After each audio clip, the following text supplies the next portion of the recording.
Hello guys, welcome back to the channel. In this today's video, I'm gonna show you how you can make low voice on KineMaster. So guys, here I have already imported my video to KineMaster, and as you can see that I have imported my audio as well. And to make low voice, we're going to use the voice changer on KineMaster. But before it, I'm going to show you the original voice. Okay. This is the original voice.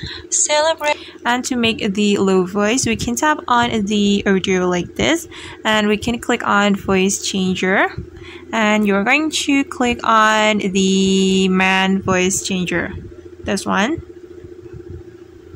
Okay, and this is the result. Celebrating. And alright guys, that's how we can make a low voice on KineMaster. I hope this tutorial will be useful for you. Thank you so much for watching, and see you on the next video.